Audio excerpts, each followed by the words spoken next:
Hi, I'm Simon Rushton and this is Taxi Chronicles podcast. On this podcast, we spontaneously interview unsuspecting passengers with their permission, allowing them to share their intimate life stories and concerns. As our slogan states, real riders, real stories. Some riders prefer to be anonymous, while others ask me to tell their story later on. Either way, there are all genuine 5 to 10 minutes stories, so sit back and enjoy this episode. Morning. Today, yes, we have another rider in the car, a beautiful, very nice smelling lady from Russia. Her name's Anna, and she's this girl. We were having a little conversation about what the comparisons of Russia and what life is like in Russia and England and London, and I thought it'd be something that it would be nice for the audience to hear. So Anna, nice to have you. Oh, thank you so much. So tell us, what was your first experience, your first thoughts when you come to live in England? I was scared. I was only 16 Really? at that time. Okay. Yeah, I was just a little girl whose parents just say, right now you're going to study abroad. And I was like, well, I understood that this is going to be for my future, and I totally agree that it was the right decision to do. But it was hard in the beginning, but it was also exciting because, you meet lots of people, and even though you are scared of new things, which is normally, everyone is scared of something new, but I think this experience showed me that everything is possible, and you don't have to be scared when you understand that this is for your own good. Yeah. Okay, that's good. So you came to London. Before we jump into London, what was life like for you in Russia? Obviously, you're a teenager. Yeah. If I compare two countries, they're completely different. Russia, obviously, the stereotypes of them, but in general, I will see people there colder. You will never get really smile on their faces if you know their friends.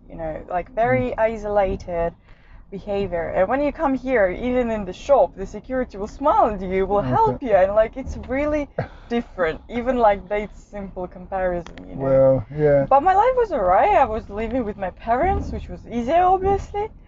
I was traveling a lot, and What, throughout Russia?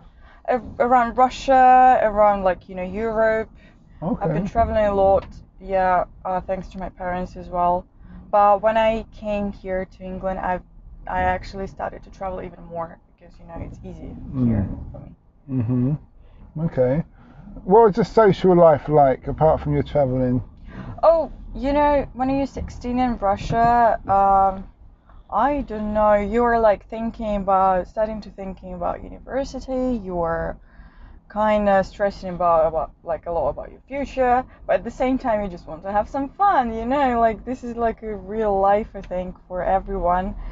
It's nothing really different from here, what I see, but you just need to think. For example, education system is really different from here. And for example, until the year 13, you're continuing to do the whole education, so you can't really choose after year 9 what you want to do. So you continue to go with this, with the flow. You're studying, yeah, you're making new friends, you go out with them. I think this was my social life. Oh, obviously, relatives is very key thing in Russia, so you usually go to visit your relatives, your grandparents. I think this is a typical thing for everyone. Yeah. So you come from a big family? Yeah, very big actually. No, in my family, I'm just me, my mom, and my father. But I have loads of relatives from my father's side, so it's usually huge amount of people and some celebrations. You spoke about the typical cliche stereotypes of Russia. What are they? Well, that we get up in the morning and drink one glass of vodka every day, for example. I'm not joking, but one of the person in my school, he asked me, is it true that you get up and I was living in the boarding house, so like there is no alcohol permission. But he was just, is it true that you get up every day and drink 1 glass of vodka? I was like, yeah, I'm keeping it in my closet, you know, which was very allowed in a boarding school, obviously. Another thing, we can't be like, you can't get drunk, obviously. You always drink vodka. You can't be cold. You like, you know, you're not freezing at all. Like, you know, this is like your body temperature is always like very high. What also? But you dress warm there, don't you? You have those exactly. fancy. You have those fancy just a stereotype. fur coats. I'm like just a normal person. That's like all. I mean, like there was another situation in my school when a guy stated like it was really raining outside. It was awful weather, and I was like, oh my god. I came inside and I was like shivering, like, you know, it was really cold. He asked, can you be cold actually? Are you cold? I was like, yeah, very nice joke. I mean, you're always laughing about them, but sometimes it's becoming a bit annoying, you know, guys. We're all people, you know. Okay, I understand. You spoke about the education system being different. Yeah. You stay in school till the age of 13 until you pick your choices, which I believe is 2 years or 2 or 3 years difference. Mind you, no, we pick our choices. Is it 4?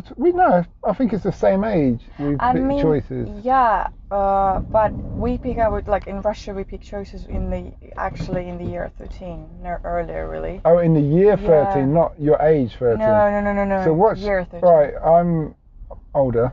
To put it nicely. What age group is that you pick your choices? 18. Oh, basically, 18. Yeah. So no. It's possible that you can pick up earlier. Obviously, if you want to be a doctor, you have to study even more on something like that.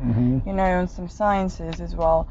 But you can really make a choice only like in the year 13, where you put your decision straightforward and you need to be studying. But you know, the main difference is that after year 9 you are doing already you are doing specifically the subjects for the university. You know, you can only pick 4 subjects to do it during your A levels basically.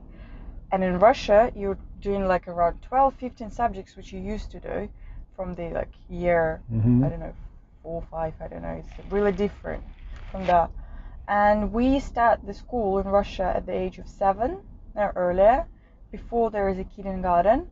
But I think in England it's actually together. There is just in school. If I'm right, I might be wrong. Okay.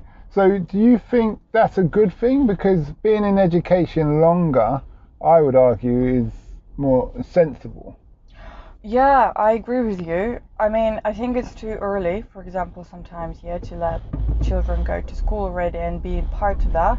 So, I mean, with the age thing, to start at 7, for me, it seems perfect. I mean, I don't know how I would, let people, let my child in future just, all right, this is your time to go to school and you're like 5 something, you know. This is really early. For me, it seems like me. For me. But what I found really good is that after year 9 you're not doing all the stuff, because was doing both schools at the same time. I finished my Russian school and I finished English one as well. It was really, really hard, but I saw a big difference there. When you're specifically learning stuff, they will be very, very helpful in your university after, because you basically prepare for everything. Even during my first year, I knew everything because from my A levels. You know, the first year was really, really easy for me. But in Russia, I think doing all of the subjects, for example, chemistry, or some further maths, if you're not planning to do anything with that, what's the point of that? This is my logic. Well, it brings everybody the whole country to a standard, though. Yeah, but... So even if you're not going to use it, but then argumentatively, we all use maths one way or another. Yeah, but I think... Yeah, sorry. So go on. Yeah, I think the knowledge that you get until year 9 in Russia, I think it's more than enough to leave. because we actually been teaching much more stuff that you actually been doing already during the A levels. Okay. So it's a bit different also the system of that. You know, I don't really know all the statistics. Yeah, and everything. Okay. But I don't. If I need, I can always like do some courses and learn it. You know, even online, everything's possible right now. If I do need it. Yeah. But I don't find it really like, you know, because, you know, it's pressuring people that you, for example, I've never been interested in chemistry, I've never been interested in something biology stuff, you know. I don't find it good to pressure children when they do making like their choices right now, what they want to do in their future, to pressure them to do even more. You know, you still need to get good grades, because if you don't get good grades, you're gonna be expelled and blah blah blah. So it's like add some pressure on children, and this what I find don't really like. It's not good at all. Some would say that it's better to study too much than too little. I can agree with that, but I'm talking about my own personal experience. So that's what I found for myself. Like A level for me seems very better. What I found from my own personal experience is that I didn't really achieve anything at school, but everything that they were trying to teach me, I've had to utilize. I've had come across that hurdle somewhere in my 44 years of being on this planet. So it would have been better if I had indulged in more than less. But on another note, how's your social life been in London? It's been great.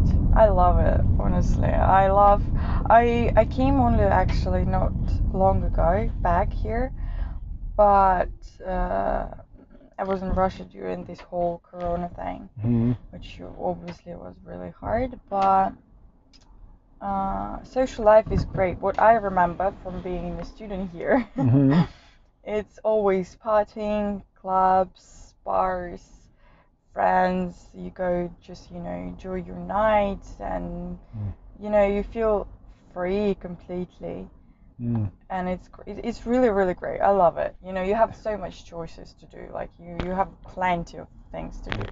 Is that freedom because you're away from your parents, or actually because you're just?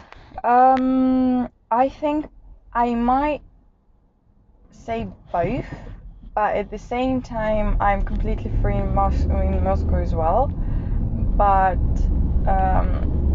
I kind of think that this is one part of this freedom, feeling of freedom as well, because here I can take my own decisions. I don't need to really like, you know, talk through with my parents about it. So like I'm living my life how I want to without negotiating that much.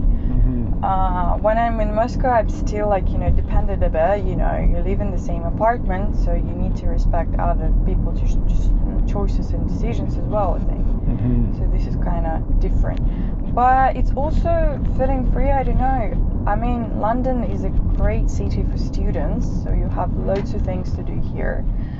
And honestly, I don't know, but it seems to be that for student life, London is the best, and for working, it might be even it's harder for me. Like it seems like that. So you know, I'm not sure if it will continue to live here after, because we'll see. Where would you go? Back to Russia?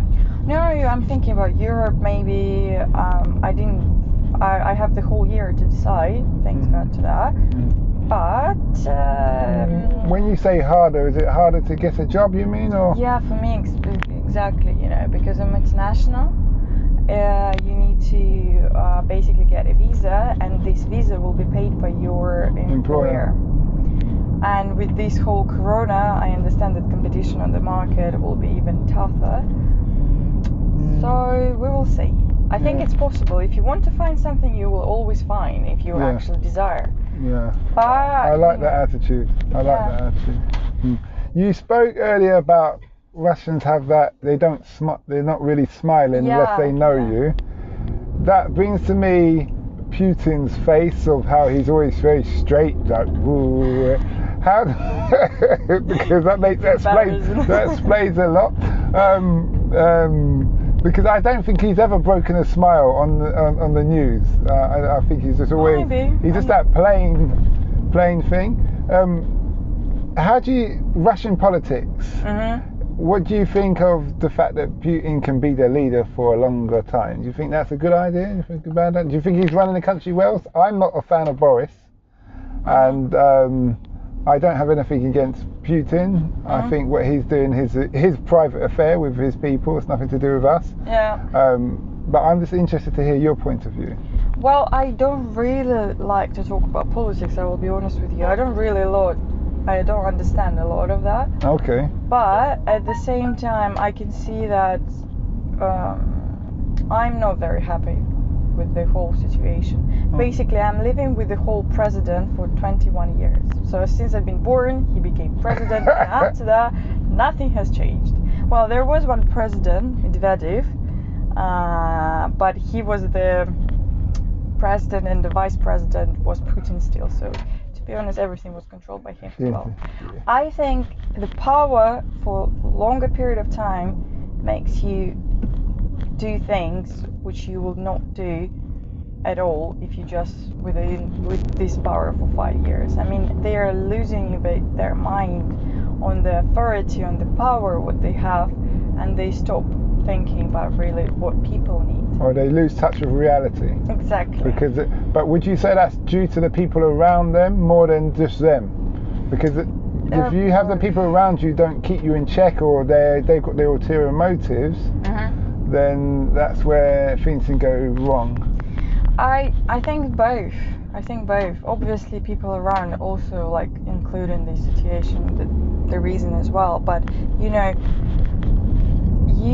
we don't really know who's controlling right now the country. This is the thing, because most of people right now actually have a suggestion that somebody is actually staying there, like, you know, behind Putin. Yeah, like, you really? know, Okay. not staying behind him, but there is a group of authority who's Oligarchs. kind of controlling the whole thing. So, and he's just following him because they're all scared of another revolution. Like, look at the Belarus, and you know. Was that thing in Ukraine, or was it that? No, the Belarus there is like a revolution right now with the whole thing, because the president was there for 25, I think, years right now. People are tired. And in the Belarusian, I need to look. I'm really out of touch with my news. Yeah, you've been loads of things there. You know, they've been keeping up on protests from people around, like millions. People went on the streets and everything. It's really scary. That's what I can say. Where's the Belarus? Is that a country? Yeah. It's close to Russia. Maybe I pronounce it. Is it one of the? Is it one of the old USSR? Yeah. Okay, Belarus. I've heard of it. Russia, maybe. Maybe I might pronounce it as not right. Okay, no, don't worry. I'll look it up definitely after this and things. Okay, so that's good. So your future? You see that you may be going to Europe? Yeah, I might be. I don't think it's why not to try, basically. Not America. I've been thinking to do their masters. Why not to try? What exactly, I have no idea, but I was thinking to try American education for a bit. Okay. What do your parents do? Currently, my mom, she's the owner of one of the advertising company in Russia, predominantly with the tobacco industry, promotion, let's call it like that. And my father, he's like something connects with the factory stuff. I don't really know. Okay. Oh, so he's like an owner, something. Yeah, something like that. I don't really know. So they're big time. Sorry? So they're big time. They're well established. Yeah. Okay. Absolutely. Okay. Last not but least, the final question is, what's the impact you want to have on the world? Wow, that's a good question. You know, I've been thinking about that question a lot, because, you know, what do you want to bring to this world, basically? Yeah, what do you want to change it, or do you want to do something else? I think I've been always thinking about charity stuff to help people. Mm-hmm. But I think I just want to kind of not help or probably show people the different examples of treating them each other, what's good, what's bad, and something like that. I mean, this is really not realistic, I think, but help people understand how to coordinate with each other without any conflicts, basically. I mean, in terms of like bigger conflicts. Mm-hmm. I have no idea how I'll do that and how it's possible, but you know, you can start from a little one, Mm-hmm. a little bit, and you can just be, I don't know, raise it basically to the bigger amounts. I know, you can just start with people you care. I don't know, explain them politely what's good, what's bad in terms of, like, for example, you see differences of nationalities here in Russia, and some people come here and they're afraid. Some people come to Russia and they're afraid, and you know, these differences makes people suffer more because they don't know how to act, how to react, and what to say, for example, in different situations. I just want people to be more open. And something like that. But in saying that, Russia is not known for their love for like my race. Yes, and I understand what you mean. I would love to go to Russia. So I love construction, I love antiquity, and I think St. Petersburg and all that. I'd love to see all of those. But I know they're not really happy to see me there. This is another stereotype. This is what I'm talking about. People are scared. People are not. But I hear many stories.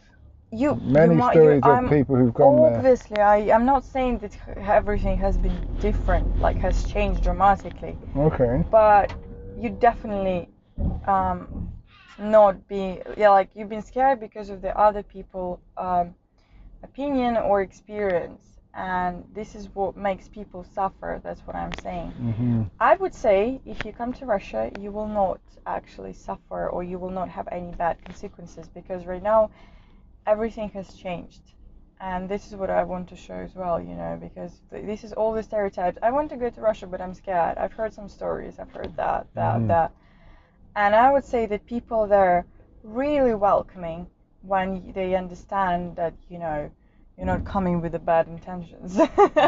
Let's call it like that. Okay, but so you're saying the problem is more the people who are going there are causing problems. I'm saying that take into account the people's experience, but you can only understand it if you do it by yourself and go anyway. Yeah, that's what I'm saying. I see what I was planning to go anyway regardless, but the same sense, if I hear a common trend of people coming talking a certain things, then I would be aware of that. So if I went to Russia, I would probably be out in the day with a tour guide and be back in my hotel room at night. I wouldn't be enjoying the nightlife because I know, you know, the goblins and ghouls come out at night. You know, go on. Actually, after the World Cup, I think people started to see there is less. People started to be less scary of that. Because, you know, you can always come here in London, for example, go more to East Side, and you can be scared of the people there as well by saying, you know, I've heard loads of rumors and stories about the East London and how dangerous is it during the night. You know, I think in every city, in every country, you have places where probably you don't have to go there during the night, you know, because might be dangerous. But obviously, I think you would enjoy the night somewhere in the center of Moscow, St. Petersburg, because there are loads of beautiful places there. So I think you should just go and enjoy. Okay. Well, thanks a lot for that interview. Much appreciated. Thank you so much. And have a nice day. Thank you, you too. We hoped you liked that episode. Keeping in mind, we never know who we're going to interview. We post twice a day, 8 a.m. and 5 p.m. GMT. Have you ever considered the future economies to invest in? Why not listen to our sister podcast, Africa Investor Stories? Considering Africa has the fastest growing economies and population on Earth and has done for many years, it holds 30% of the world's known natural resources. We publish twice a week, Tuesday with a guest investor and Fridays talking about investment, politics and history, providing a clear understanding for any potential investor.